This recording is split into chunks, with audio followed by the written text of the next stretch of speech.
A kid once told me that he didn't want to go to church because his invisible friend said he can't follow him in there. Cool. When I was around 3 or 4, my mom would drive around with me in the back seat and I'd usually just talk and talk. When my mom used to answer my questions, I'd always tell her that I wasn't talking to her, but I wouldn't tell her who I was talking to when she'd ask. We pulled into the driveway one afternoon and I said goodbye to my friend named Pappy. My mother told my father some years later and discovered that Pappy was what my father used to call his father when he was little. My grandfather passed away a while before I was born, and my father never shared that with anyone. Sounds like that friend was not imaginary. When my son was first learning to talk, he would tell us about something called Purple Mommy. He described Purple Mommy as all purple with long hair and bright all white eyes. At the time, he was mixing up purple with black a lot, so he could have meant she was all black and shadowy. Purple Mommy would pick him up at night and turn off the lights. This creeped me out as we would often find my son out of his crib in the morning, which would mean him crawling over the railing into the ground at the time when he was barely walking. I definitely found the lights in his room off a few times too, even though he's terrified of the dark. He also explained that Purple Mommy needed bandages because she had blood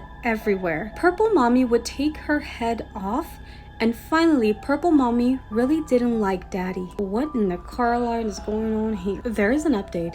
He told us all of this stuff for maybe a year or a little more. If we ever asked where she was, he'd always point to the same spot, a corner of the room behind his open closet door. He woke up crying almost every night during this time. Once, during a really rough night, my wife went to ask him what's wrong, and his answer was, "Purple Mommy won't let me sleep."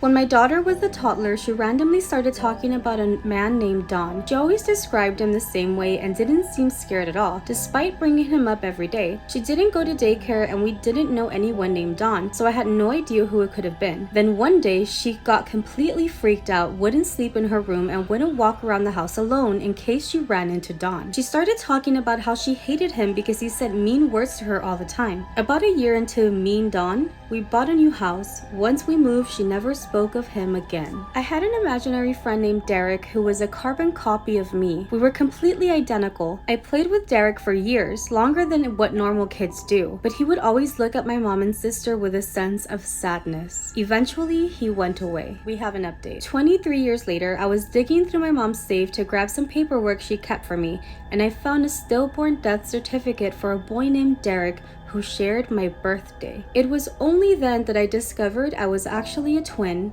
My brother Derek died during birth.